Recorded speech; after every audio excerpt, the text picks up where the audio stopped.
Hello everybody and welcome right around Australia. Hashtag NBL24, hashtag NBL Overtime. It makes sense because that is the name of the show. So much to get into.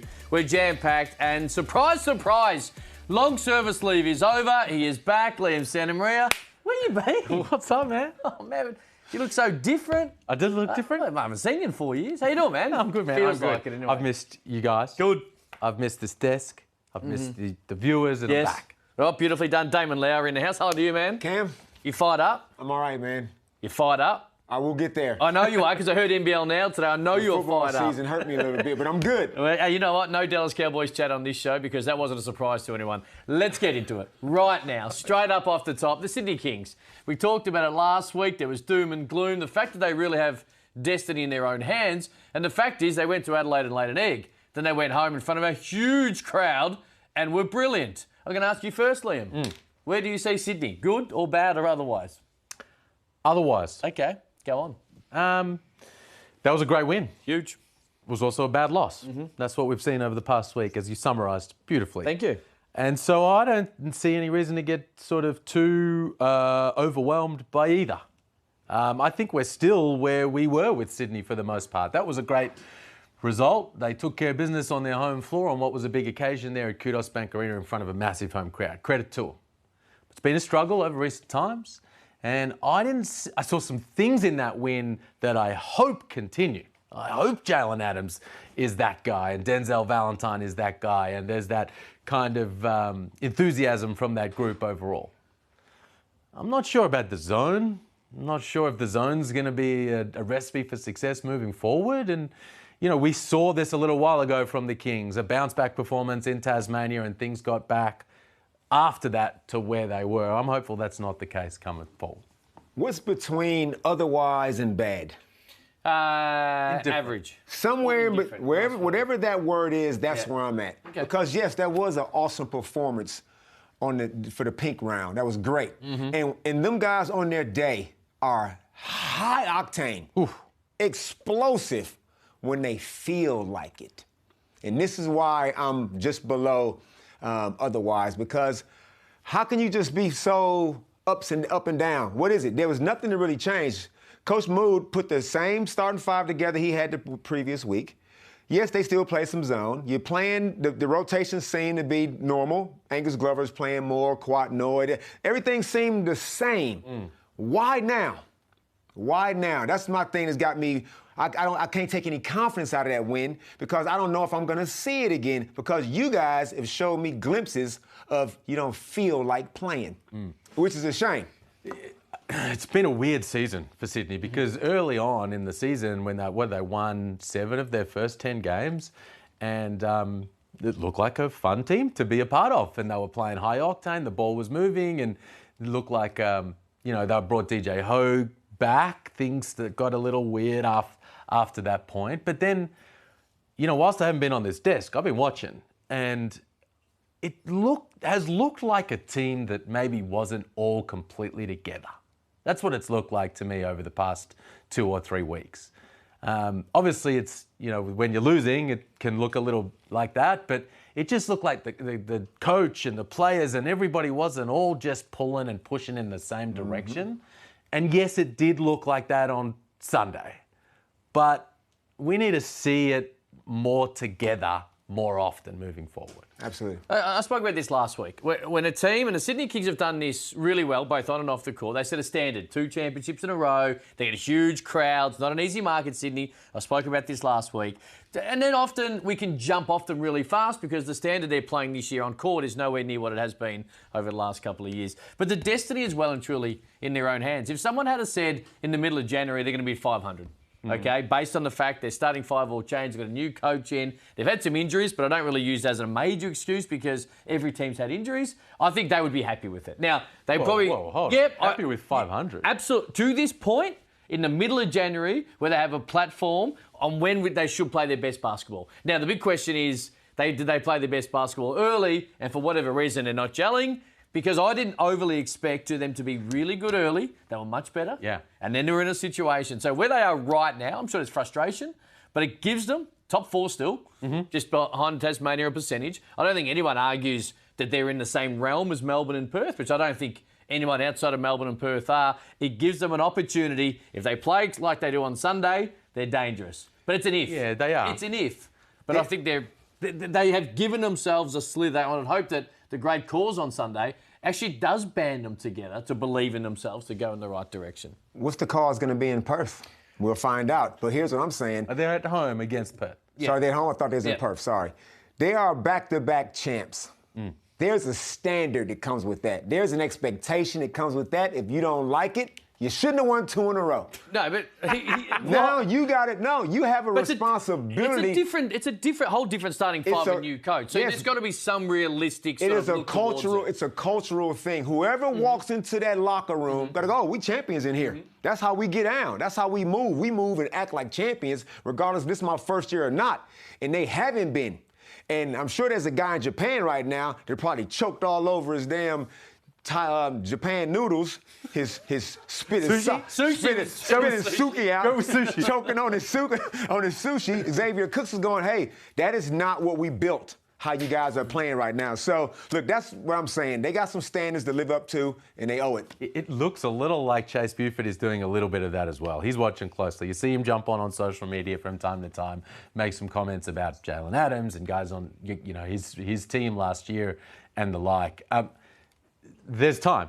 There's time for him to get going here and to be at 500 at this point. I don't think they would love that. No. But, and I don't agree with you that they would take that if you had offered it to them early on. No, but they would have been realistic about some of the teething issues that was going to come with this season. Yeah, but my point. Yeah, they just would have preferred it to be the other way around. Work through that early and then pick up some momentum. No doubt. To roll in. But they do have a platform now at 500 to launch into the end of the season. The problem is they teased us before a few weeks ago with that win in Tassie, and it just went back to the old ways. So let's not jump to conclusions from this win on Sunday. I think it is absolutely on the back of Jalen Adams. If the Jalen, and I'm not expecting a 40-piece every week. We know how talented he is as a former MVP. But if this is what he's going to be able to bring consistently, which he did for a majority of 2 years ago when he was the best player in the competition, this Sydney Kings team is a hell of a lot better than the one where Jalen Adams hasn't necessarily fired in previous games. It's fun to watch. It's fun. It's very fun to watch.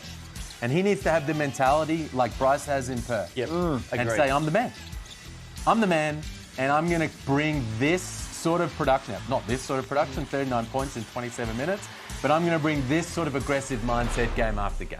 And that's what we're looking for. And Nathan Sobey got that mindset as soon as he wakes up. As soon as he puts his feet on the floor, he's going like this. I don't know who I'm playing against tonight. Well, he probably does know who he's playing against. But you know what you're going to get from him. You know what you're going to get from me. You know what you're going to get from Bryce. And Jalen has a personality, and we might talk about personalities a little bit later, but he's kind of laid back, man. He real kind of chill like that. You almost got to poke him. And I'm thinking, I'm not used to alphas needing to be poked. That's all I'm saying.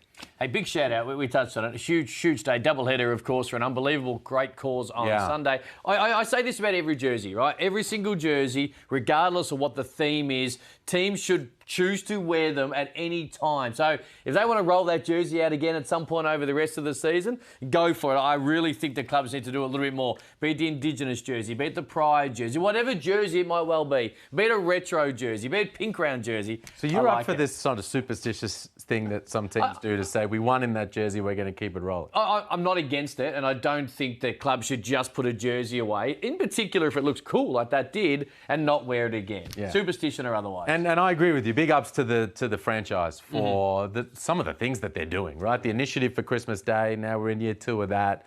The pink, the Flames double headers is great, and then the pink game was awesome with 16,000. All right, let's talk Perth. Let's go over to the West. The Red Army are losing their mind, and at the start of the year was for bad reasons. Now it's for the very best. They continue to win. They're in wonderful form. Bryce Cotton's by far the best player in the league right now. No real surprise, Damien. I'm going to come to you first. They are absolutely, with Melbourne, far and away the 2 best teams in the league, right? Correct. Roger that. Now, this guy right here, Bryce Cotton, the MVP of 2024 season, he is willing his team. We talking about alphas, Liam. We talking about guys imposing their will on a game. He's imposed his entire will on a season. The rest of his team have all fallen into line with all due respect. There's a hierarchy, and I feel like teams need a scoring hierarchy. And this is a Bryce Cotton. Look at this. He's rocking the baby. He's chirping away.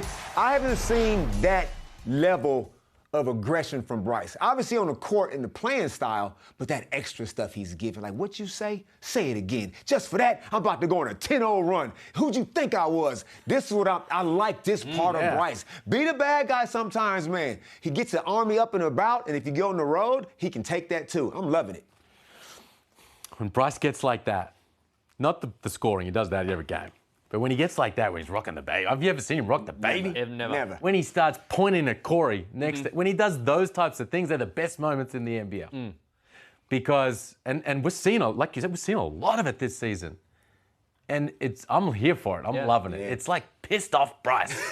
And he's giving you the buckets, and he's giving you the business, and he's telling you all about it. I reckon that had something, and he might tell us otherwise, but it looked to me like that had something to do with kind of standing up for Ty Webster with the muck defense that the Phoenix were playing against Ty Webster, showing him absolutely zero respect. I don't know, because I don't know how that correlates to Rock and the Bay, but just watching that game and the moment that was and what had happened the previous possessions, it felt like it had something to do with that. But whatever it is, angry Bryce is a beautiful thing. He was a little frustrated at the start of the year, which I think all Perth Wildcats players and fans were. So he's a little more chirpier or verbal towards referees earlier in the year. Then some morons, and I say that with absolute love, in Adelaide fired him up and he had a little chat to the front row. And since then, he's got himself into this groove, both as a player, which we know is the best in the competition, but also he's feeding off his own personality, which is something we haven't necessarily seen from him on and off the court since he got here. He's the best player in the competition, has been since the moment he got off that plane in December of, 2017. And since then, he's let his game do the talking, which we love. But all of a sudden, it's added more to him. It's so cool to watch. I have a theory. Yeah. Now, John Riley, you guys see him play? Yes. He let you know all about it. Yeah, he did. Now, Bryce's previous coaches, they didn't have that same level of arrogance, that same level of bravado. John Riley, on the other hand, man, he's strutting around like a peacock. He letting you know all about every bucket he gave you. I think him and Bryce are having little conversations, maybe, just maybe. And Bryce like this, yeah, I like that. I can use a little bit of that. Yeah, why not? Did you hear JR after the game the other day? He was asked about, when Bryce is rolling like that, what do you try to do? And he said, I try to stay out of the way and not screw it up, which I loved. I don't know about the morons in Adelaide. I don't remember that exactly. Might have been a little harsh towards some passionate Adelaide 36ers fans. But I thought that was an interesting choice. They were chatting away. That is absolutely too harsh. But they were chatting away. He gets a 4-point play, and then he starts to chat, and next thing you know, he has 18 in the court, and the game's done. You remember earlier in the season when they were losing a lot of games? Yeah. And Bryce was averaging a career low and his poorest efficiency since he'd been in the league. And we were talking about how, because of the way that his teammates were not working for him, as a result, it was the easiest to guard Bryce it had ever been. Because he was in the corner a lot, standing, and you never used to be able to, and you can't now, take a moment's rest. But at that time you could. And I feel like you could see that was when he was on the refs and he was a bit frustrated. It's on the back of that, I think, that he is given this angry Bryce. Because it's almost like he's like, you thought I went somewhere? Like, I am still that guy and I still own this league. I like to dub it personality Bryce, not angry Bryce, but either which way. Personality I like Bryce. it. His personality's coming out. Hey, you mentioned, and not sure if the Rock the Baby was related to it, but this defence on Ty Webster was most certainly interesting. This is a high-level player for a long period of time, and rather than just, that's go under there with Benny Eyre, obviously, early in the game, but we might have a little what happened later, Damon. You would have watched it. They just absolutely stood in the key and said, do whatever the hell you want. What did you make of the defensive scheme? Have a look at that. Source was just waiting for him. Yeah. To no avail, it must be said. Obviously, they got the scout when you go, well, I mean, look at that right there. They're saying, Ty Webster, you are shooting a very poor percentage from three. 20s. He's not a good three-point shooter. So you want to load up on Bryce. Matt Kenyon isn't playing no help defense as he shouldn't. So we're going to make what we think is the worst scorer do the scoring, which is a good strategy in theory, right? But the problem with this is Ty Webster, he got some stuff in him. Ooh, what's Ty Webster got some stuff in him. He's like, what? Like, I know I'm shooting 22% from three. I'm going to jack one. I missed it, so what? I'll jack another one. Or I'll just get on the rim. And now this dude is also, like Bryce, he's starting to feel himself. So that defense, I haven't seen disrespectful defense like that since Ward Giddey was with the Melbourne Tigers, and we all went like this. whatever, man. You ain't shooting that. You ain't going to do nothing. Let's worry about Copes and Gays. So Ty took that personal, finished with 20 points. Yeah. I doubt they do that again. Now, teams have done this to Bryce Cotton because we're talking about what they did to Ty Webster, but in fact, what they were trying to do is something to Bryce Cotton. They were trying to show him extra bodies. They were saying, we're not going to guard Ty, we're going to sit our big, and that's where it got funky, is when they guarded Alan Williams. They guarded him with Alan Williams. And they said, now your job on Bryce is to push him, channel him to the bodies. Now, Bryce has seen this for years, all kinds of different schemes, but teams didn't guard Damian Martin. They didn't guard Mitch Norton. They did the same thing for years and years. He knows how to operate in it, and it was about Ty Webster figuring out what to do. Now, he becomes a dribble handoff guy, and he becomes a screener because there's nobody there to help on those actions, and he worked out, I got to be aggressive. I got to shoot with confidence, and I got to get to the rim. I like the idea of trying to come up with a scheme to deal with Bryce, because you can't just play him straight up unless you've got Jay Illy. Even then, it's hard. But it backfired. Bryce had 30-something, Ty had 20-something, and they lost by a bunch. Well, the game was over by the time they really stopped.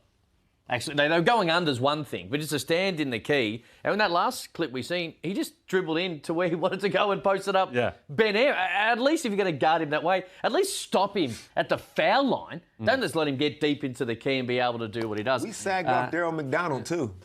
D-Mac was, when he first got out here, not later in his career, D-Mac, because he'd shoot those, but early D-Mac, you sagged off. And you know what he'd do? Eat up all the space with his speed and get into the key. Well, that's exactly, and we've seen that with Ty Webster when he just went straight around Big Sauce, who is actually out this week with that sore knee, and it looked like it hampered him late in particular. But yeah, it was interesting, but Perth continued to fly along. It will be very interesting to see about Christian Doolittle this weekend, though, because he did take a head knock and subbed out after a couple of minutes after this accidental head clash with Mitch Creed. Now, they got two this weekend. They're in Brisbane. No, they're at home against Brisbane, and they're in Sydney on Sunday. Peter Hawley, I thought, did a really good job. A really good job of speaking about it in the coverage. The fact is that he was able to run up and down first a couple of times, Christian, while rubbing his head. It seemed fairly obvious from sitting on the couch that there was a slight little bit of concern. They ended up subbing him off and we didn't see him again. So it's a situation to monitor going forward. You might be able to tell me the concussion protocols. Is it 7 to 10 days from the game? That's my understanding from when it happened. Which would mean it's very unlikely he will play the home game against Brisbane, but Sydney's still a possibility on Sunday. I mean, I think it's pretty clear that wasn't managed correctly. I mean, he shouldn't be on the floor for all that time, showing the symptoms, as Pete explained on the broadcast at the time, that he was after the hit that he took. You got to come off, you got to go through the checks and the balances with the doc, and then take it from there. If they had their time over again, you would hope that they would manage that very differently. I think it's almost impossible to argue with that. Yeah. And to be honest, he put his hand up when he got subbed out, fine.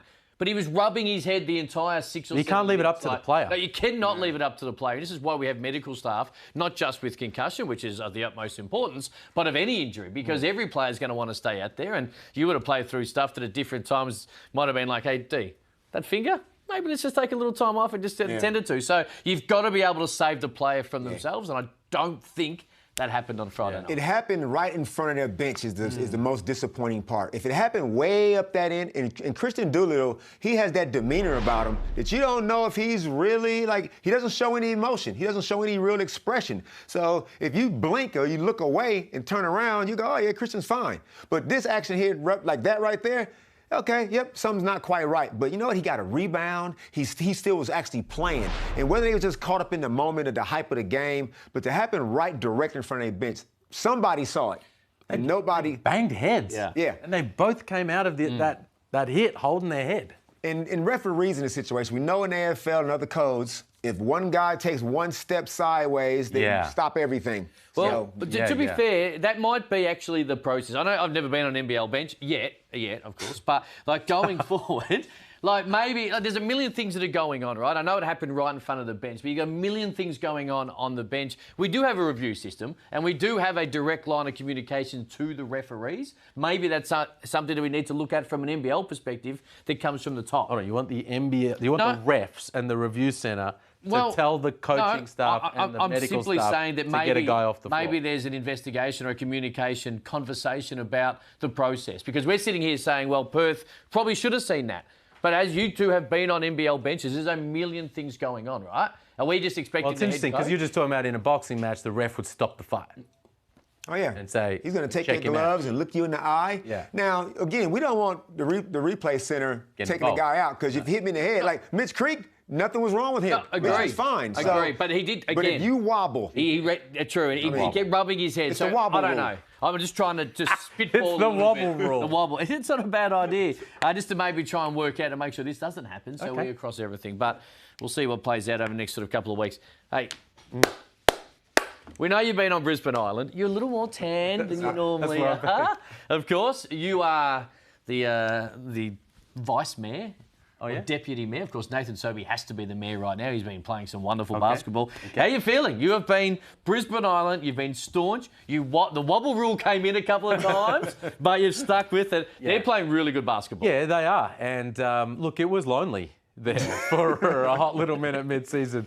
And my bags were packed. And but I dug my heels into the sand. And so did they. Because they had some tough times during the middle of the year where they were struggling to close out games. What I liked about Brisbane at the start of the year and still like, and who knows, there's still a lot of water to go under the bridge. But what I liked was the fact that they are a very together team. You can see it in pre-season. Justin Schuller deserves a lot of credit for this. The whole organisation, new CEO, Stu Lash as the senior advisor, and in particular, Justin, Vandy, D-Mac, for what they quickly did with that group. From a recruiting perspective, bringing in the right types of talent, and from a coaching perspective, to get everybody on the same page. This is not as talented a lineup as other teams below them on the standings. But they are, unlike what we talked about earlier with the Kings, at all times, all pushing in the same direction. Sometimes it's not enough, and they don't knock down shots and they go down. But what I thought I saw at the start of the year from this team was this is going to be a tough beat. It's going to be a tough team to beat. They're going to keep plugging away, and that as a result, they're going to win enough games to be in the mix later in the year. A lot of that is because of Nathan Sobey, who is a boomer, he's an Olympic bronze medalist. He's been a very, very good player in the league for a long time, Damon, and his last 5 or 6 games, rather brilliant. That first half against Illawarra set this winner. I like the fact that they won without him first. True. So that just shows you right there that they're serious. Now, Nathan Sobey, and I spoke about it briefly, I think, on the podcast NBL Now this morning, that Nathan Sobey, in my opinion, is a more mature scorer. He's not a reckless, just get out of control scorer. We can look at his last 6 games there. He's just been a bucket. But in the past, you just didn't know what you was going to get from Sobey, some real wild, erratic type play. Now it's like he's picking his spots, and he's got the personnel. And this is what's good, I think, about Justin Schuller, who's got to be in the conversation for Coach of the Year. He's got the right kind of guys. Mitch Norton, high character. The 2 imports, humble dudes, work hard, seem like team-first guys. Sam McDaniel, hard worker, blue-collar, humble kind of a guy. Josh Bannon, rookie, happy to just, what are we doing over here? Vet, you know what I mean? The pieces all suit. Now, previous we might have had some volatile personalities, which would have probably fed into his erratic ways. Whereas now, it's more seasoned. So they're looking great. Sobey's in great form. And even though he only had 3 in that second half, the fact that they could still win without him, that showed me something. And, sorry, can I just jump in here on Sobey? Because I totally agree. There was a play, not this last weekend, the weekend before, the win over Sydney. Late in the game, Sydney cut it to 4. I'm not sure if it was in that exact moment, but it was in crunch time. Sobey was rocking and rolling and having a great game, and then there was a switch, and all of a sudden Jalen Adams was guarding Josh Bannon. It was a big play and a big moment, and Sobey gave it up. And he gave it to Bannon, who could just rise up and shoot the free throw line jumper. It rattled in, and it was like the maturation of Sobey that you're talking about, to say, I don't need to score the bucket, we need to score the bucket, and you can get it done. They're playing great basketball. They've got a big challenge on Friday night in Perth. Hashtag NBL Overtime to get involved. A very quick break. Best news breaker in the game, Olgun Uluc, to join us next.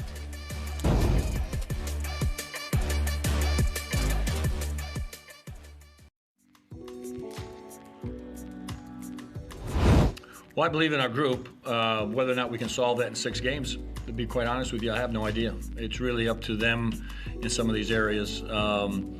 Again, we can't control the fouls and the foul discipline that we talk about continuously, or now, the next thing that opens up is now we can't make foul shots all of a sudden.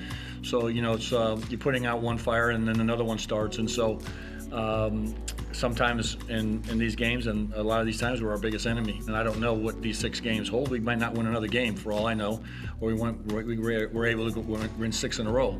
So I just don't know what lies ahead, other than the fact that we'll go back to work on Monday and do what we always do here. If we're lucky enough to get into these playoffs, or lucky enough to be in the top 4, or lucky enough to be wherever we are, someone's going to be probably quite scared to play us if we ever get our act together. A little dejected, flat, frustrated Scott Roth down there in Tasmania as we welcome in Olgun Uluc. Hello to you, man. How you doing? Not too bad. Was that your decision to play the sexy music during That's that? my music. Good to see my Spotify. It's private, so you can't actually follow my playlist, but each one, it's still good. Can you give me some good news? Before we talk Tassie, can you give me some good news for Scott Roth in Tasmania? I'm told that Scott Roth has agreed to a new extension with the Tasmania Jack Jumpers. Now, this is something, these talks have been going on all season long. I'm told this is an extension through to the 2026-27 season. So it's really... Is this a contract year? No, it wasn't. He had a mutual option. He extended after his first season, and he had a mutual option in the 2025-26 season. Right. And so this was basically, that's cool, that exists, but we want to extend you a little bit longer. 2026-27 season. So that would put him, assuming he gets through all of it, through his 6th year in Tasmania. And obviously, Scott Roth is a really important part of the fabric of the Jack Jumpers. What they do with the community is basically unrivaled around the NBL, and Scott Roth is a huge part of that. They looked like they were going to get belted on Friday night. Then they looked like they were going to win. What do you make of Tassie, Damon? I've got concerns because I'm worried about their backcourt. Now, and also keep in mind, this is their 3rd year in the league, correct? Is this their 1st year they haven't been an underdog? Yes. The 1st year that nobody's really slept on them? 2nd year was like that too. I just feel like this year there was some higher expectations. And Scott Roth said, I need more offense to get over the hump. So he went out and got Jordan Crawford. Now, what's happening is the Jackie way, I feel like sometimes affects Jordan Crawford and vice versa. When Jordan Crawford is at his electrifying best, it's not so Jackie way-ish, is it? You know what I mean? So I feel like Jordan is trying to find a balance, but that's making him passive. Then when you couple that with Milton Doyle not being at his consistent best, Milton Doyle's still averaging 16 points a game. He averaged 17 last year. So you might look at the numbers and go, yep, he's doing his thing. I say no. I say he's underachieving even with those numbers. Because I'm seeing it there's too much gap in between a 3-point quarter. He gets in foul trouble early. He gets benched for a long time. He explodes for a quarter. It's so inconsistent right now. I feel like they haven't quite meshed that backcourt, even though they got all the ability in the world to do so.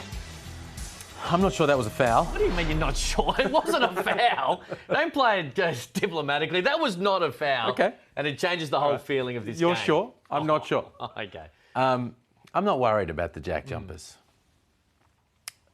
This came up a little while ago with the Jack Jumpers, where they lost a couple in a row, and everyone started saying they're falling off a cliff. They haven't lost by double digits all season. It's a stat that's been spoken about a fair bit this past week or so. They're in every game. So when Scott Roth says, I'm not sure what we're going to, you don't know whether you're going to win or lose. What you do know about the Jack Jumpers, they're going to be in the game. Not going to get blown out. They're probably not going to blow you out. But they might. They're certainly not going to get blown out.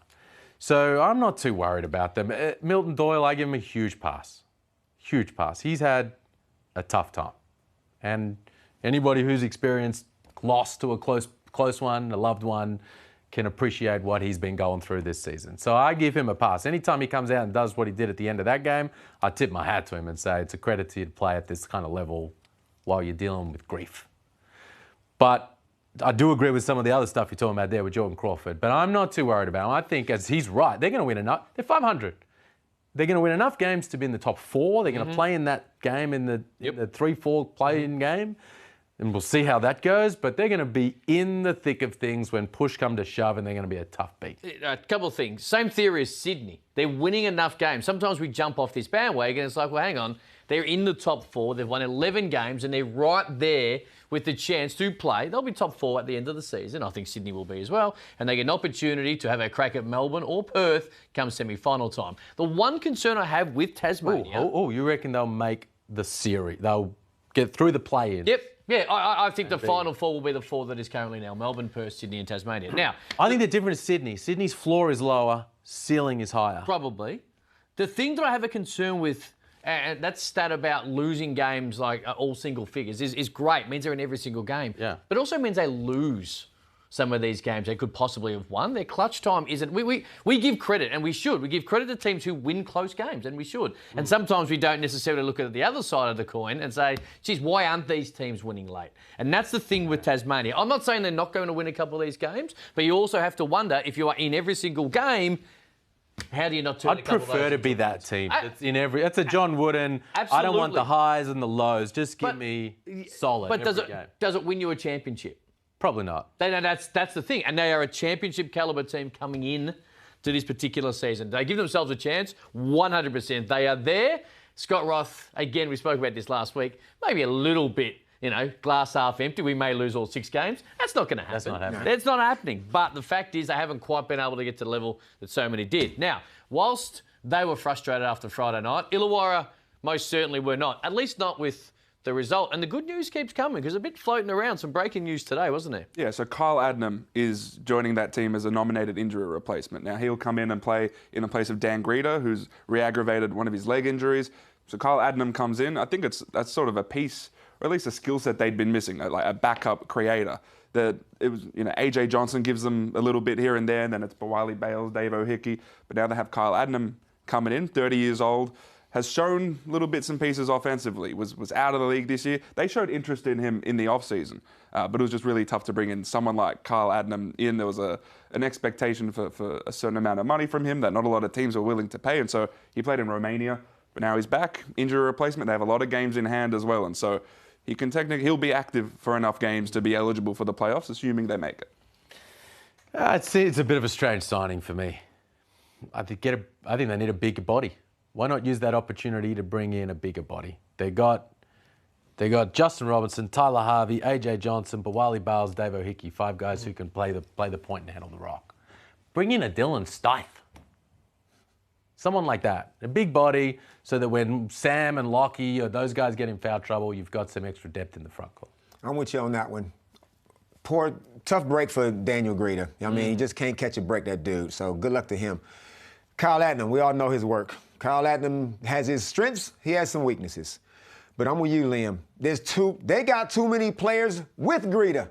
Now what are you going to do? That's just another guy to fit into this rotation. The rotation needs to get shorter. Yes, Kyle could provide maybe some veteran kind of leadership in spots, but it's a youth movement. Like you say, AJ Johnson, he needs those 7 minutes that he's getting. Davo Hickey, he's kind of the future. But Wally Bales is a specialist in certain moments. So I don't like the signing position-wise. Obviously happy that Kyle's back in the league. Happy for that. But as far as what the Hawks need, I don't think they need. They're already playing 9, 10, 11 guys a night anyway. So I get what you're saying. I don't know where the minutes are. Sign a guy from a roster perspective, sure. It just doesn't feel like the right position. Coaching? Illawarra? So Justin Tatum is still currently the interim head coach. I'm told that next week they'll begin some of those chats about the future with Justin Tatum. Jared Novelli obviously lives in New South Wales. I didn't get that message. You're not part of these chats, Damon. Hold on, what? You usually get the update? To be fair, What? To be fair, you should maybe be involved in these Continue. Sorry, Olgun. So they'll begin those chats with Tatum about his future with the team. They've sort of stood As in back. they're going to put a big, fat, multi-year offer in front of him? I don't know that much. And granted, what Tatum has done is sort of exceeded a honeymoon period, I think. But he's coached 10 professional basketball games. So I don't know if putting a giant multi-year offer in front of him is the way to go. But he has an existing relationship with Jared Novelli, the owner of the Hawks. Matt Campbell, that decision-making crew will sit down with Justin Tatum and figure out what's next for him. I've said the same thing from the very start. He is probably the right guy, but if I am Justin Tatum, I'm waiting. Because if you go on this fairy tale run and you somehow make a top 4 or grand final, Price going up, baby. Big shout out to Homicide. I don't think the price going up thing is a thing with Tatum. I don't know. There's no market out there for Justin Tatum. Hold on, he runs the table and wins the championship. In his Man, there's a market. Sure, if he does that. But that's my point. That's exactly what I just said. But for example, the Adelaide 36ers aren't looking at a Justin Tatum for their vacant position. Who are they looking at? They're looking at Brian Goorjian. And what is Brian Goorjian interested? There is some level of interest from Brian Goorjian. He spoke with News Corp not long ago saying he does want to be back in the NBL next season. And the Adelaide 36ers will have a vacant position. Scott Nicholls is the interim head coach. The expectation is that they do want to continue their search for someone else in that position. Brian Goorjian is toward the top of that list. Hold on, and toward naturally the top. so. He'd be at the top, right? As in, if there is a group of 3 people in a top tier, Brian Goorjian is among those people, and he'd probably be at the top of that 3 as well. And some small, mild mutual interest. So it's not ridiculous for Brian Goorjian to be the coach at Adelaide. This isn't just blind interest, or this isn't hope, right? There is an expectation that there would be some interest from Goorjian. And just quickly, DJ Hogue, do we expect to see him this weekend? He'll have to get through practices this week, but the expectation is that he could be available. That there is hope there. There's legitimate hope. Beautifully done. A lot going on. The podcast is out, ESPN.com as well. And we'll see you pre-game Friday. Yes, you will. Beautifully done. Olgun Uluc. Quick break. Plenty more NBL Overtime on the other side of this.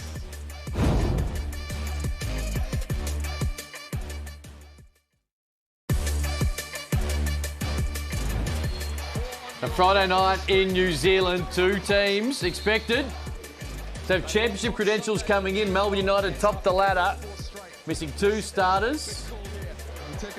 And Matthew Dellavedova, that veteran nous, as Will McDowell-White reached in. Now here we go, misses the second. Cheatham says timeout. Oh, no. Straight up the Chris Webber memes hit NBL socials, and the game is done. Melbourne United get the job done. It wasn't a great weekend for New Zealand, which we'll get to very shortly. I asked you, this is legit, Damon, when you came to the NBL, when you came to State League and you played the leagues that you did here in Australia, did you know all the rules? No. No, you didn't? Had no idea. Because in college, I could call timeouts on the floor. And there was a time, too, in Siebel that you could call timeouts on the floor.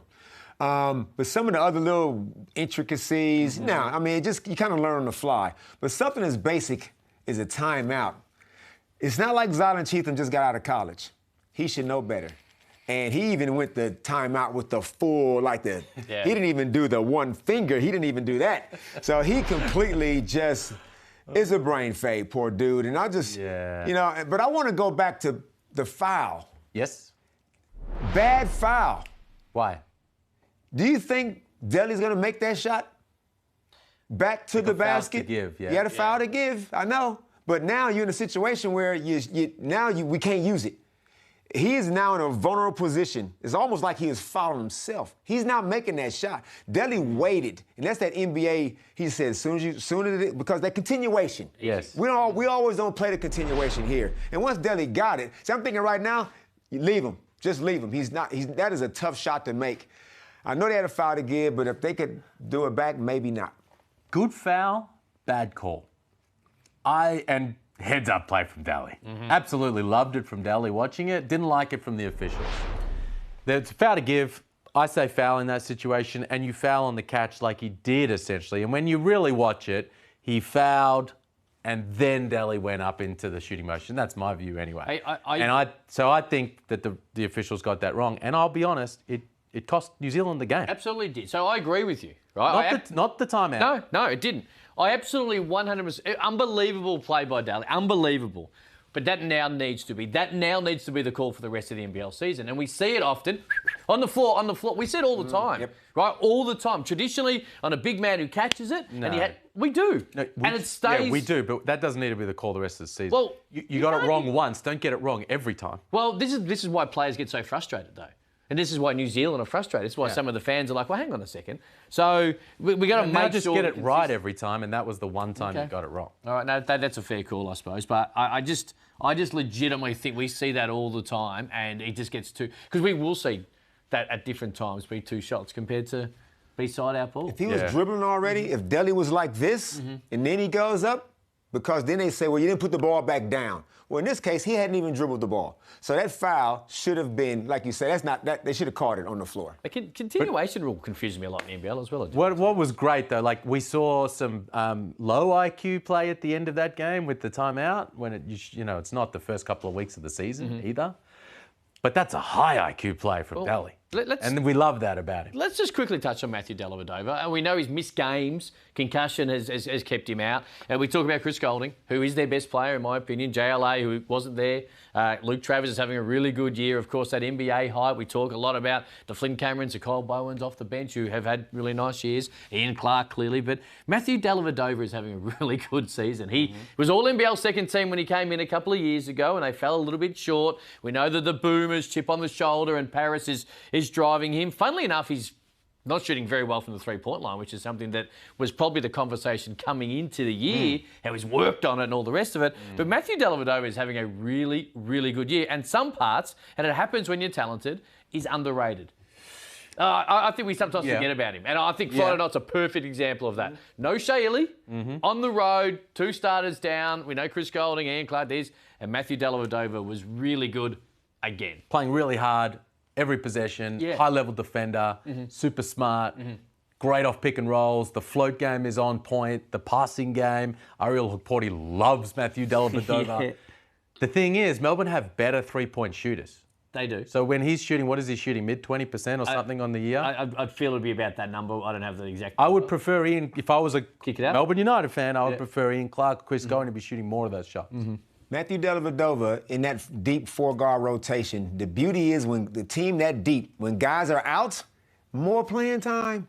Chris Goulding now gets to play 35, 36 minutes. You know you're going to get minimum 25 points now. But I worry because they're so deep, Delly gets his choppy minutes here, choppy minutes there, can't get on the roll. Liam, you know the freedom when you know you're going to be out here on the floor. Who's coming in for me? Oh, I'm out here. Good? Fine. Flynn Cameron, come out here and get a couple minutes, have a seat. So you're going to get extended Delly. The longer he's on the floor, the better he's going to be. You know the best thing about, and you are right, when your team is deep, and they are deep, there is some choppy minutes, and we've had injuries at different times if you're Melbourne United. The fact is, what you touch on, he never takes a possession off. No. So even though there might be some frustration that is like towards that, and I'm not saying that he has that frustration, but players have it, that never ever stops him from playing a certain way. Have they lost 2 in a row? No, they haven't. Will they? No, they won't. Will they win the title? Yeah. I think Melbourne and Perth are clearly the 2 best teams in the league. And I think we're going to see, right now, based on the way they're playing their basketball, that we're going to see a great grand final series. Keep the tape if Bryce Cotton does his thing and Perth take it out. But I think we're going to look back on this season and say, unbelievable season. Super tight from second or third through to ninth or whatever. But we kind of knew who was going to win it all the way, and they did.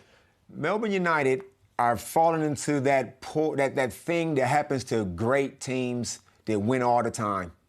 New England Patriots, UConn women's basketball, Alabama college football. Damn it, you're winning again. It's boring. Nobody's excited. They want somebody to knock them off all the time. So it's almost like being a winner doesn't get appreciated. I have a great appreciation for the Melbourne United, how they've been top start to finish. No, hey, let's try to figure it. No, we're going to be the best team until it's over with. Yeah. So you can't help but respect that. If you're a competitor and you like winners, if you don't like what the Melbourne United are doing. Chip on the shoulder too. Missed the playoffs last year. I think some people forget that because they have been successful. They didn't make the 6 last year and have bounced back, and so far so good. The playoffs, because we are now officially on the run to it. This is how it would look like if it started today. Of course, finishing on top is better than finishing second, which is better than finishing third, which is better than finishing fourth. This play-in series is outstanding. So there you go. Perth and Melbourne have that first weekend off. Tasmania and Sydney would go at it. And the play-in will be Brisbane and Illawarra, which is one that I don't think a lot of people have seen coming earlier in the year. Tasmania, the winner of that, would then take on Perth, while the loser would play the winner of the play-in qualifier, and the winner of that game would then play Melbourne in a best-of-3 series. I'm already excited. You did not get that right. Didn't I? No, I don't think you did. I absolutely got it right. Put it back up. Put it back up. No, don't put I it got back. it right. Please, I'm telling you, I got it we right. saw it. We saw it. I got The it bottom right. line is I got Melbourne, it right. when they finish on top, are going to have They will finish on a top. huge advantage. Oh, yeah. Oh, yeah. Yeah. The playing game, that's going to be interesting. That's where all the action is. It is. The two teams that probably shouldn't, you wouldn't have thought they'd be there. They like for like. Is when we get to the second round, the third round is when the big boys really come out to play. Now, in underdog, has the championship been won? The championship can be won from fourth. Has it ever been from fifth or sixth? So them guys are up against it. So Yeah, I'm going to say... Cam has strong feelings about I don't believe a team can ever win the NBL title from the play-in game. I don't think it's way too hard. It's too hard. And not just it too hard, you're also the fifth or sixth best team in the league, and there's a reason for it after you played 28 games. Yes, you're about to say something. You got 13 seconds. it. Which is why, obviously, each one of these little battles, battle for first and second, battle to get into that third and fourth. It's a big advantage being in there. Huge. All of those battles are crucial, and then obviously you at least want to be in the postseason action and finish fifth or sixth. Beautifully said. Plenty more NBL overtime. Next.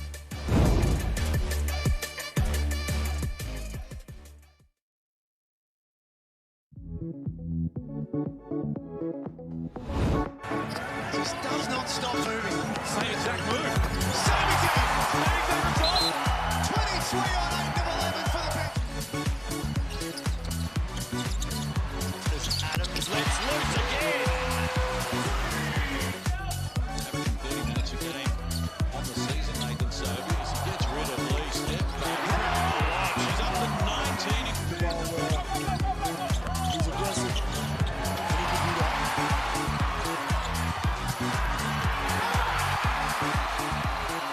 Superstars of NBL 24 putting on a show over the course of the weekend. Cotton, Adams, a little bit of Nathan Sobey, who we touched on, of course, Taj McCall, who was leading his Cairns team.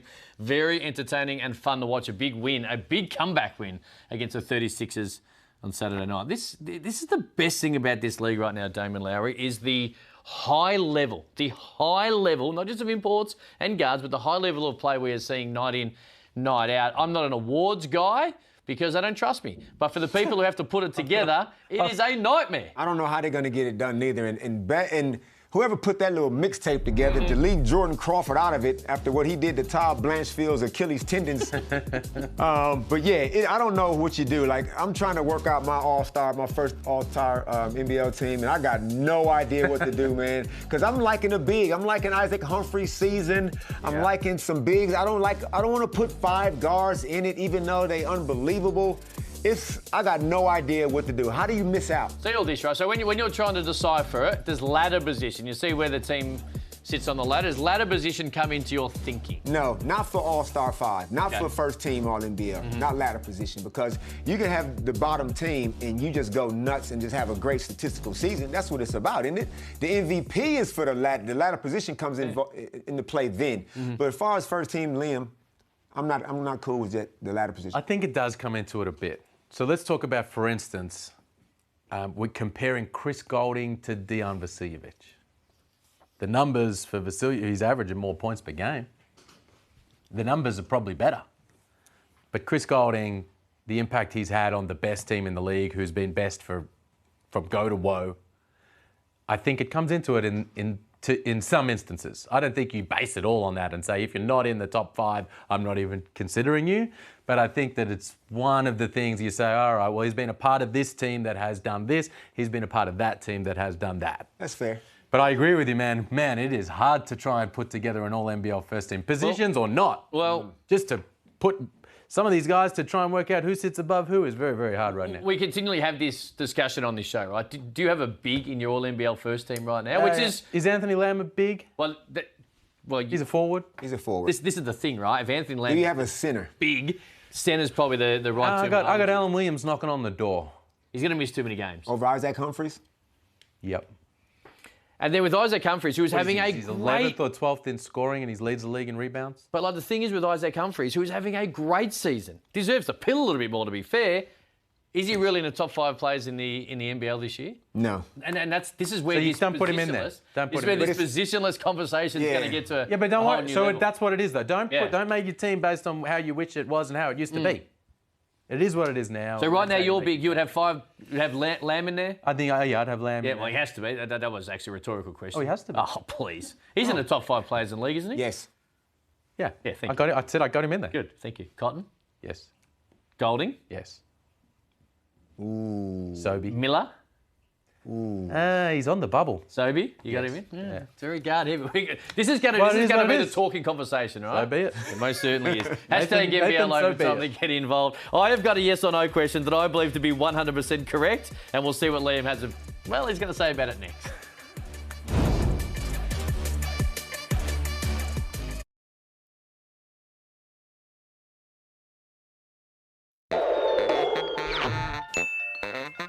Tis no longer the season, fellas, but I'm still watching and I enjoyed this. Yeah. Crawford. You like this? I do like this. He's in the mood. He's in the mood now. Keep an eye on Trent Flowers here. A bit too heavy from Wiley, and the bracelet copped a beating. He'll get another in the league. Check it out. Yeah. Bang. Oh, he'll get another one in the league. Bainesy, I like this from Bainesy. In Brisbane, whenever he sees himself on the screen, he has a good time with it. Which is always good. I didn't enjoy this. You like Oh this, my Damon? goodness, I have no idea what that feels like. Oh no. That missed by a lot. Now, what about this from Vesuvic? Do you like this, Cam? He's pointing out the blood. Yeah. His former teammate. Yeah. I wasn't huge on that from DJ. Is that? Oh, look. Gloves like Gus you snitch. cannot believe it. And meanwhile, how about this from Mitch Creek? A very good summation here from Mitch Creek. He's really good at basketball. Really good at Give him basketball. credit where credit is due. And I'm not finished, because I also enjoyed watching this little tete-a-tete over the weekend. Sobey just slips on the locale. Did you just make up a word? What Did did I you say locale? You were stuck between logo and decal and said, you know what, I'm just going to roll with it. Your vocabulary. You need to leave me alone, man. Today's game has been, I'm about to smack this you with this notebook in a minute. Oh boy, got a little actually- worked up. I want to point this out. Locale, I think, is a really nice word for that. All right, yes or no? Here we go. Is Hiram Harris the most improved player in the league? No. Will the Boomers win a medal in Paris? No. Will a current NBL player play minutes in the NBA this season?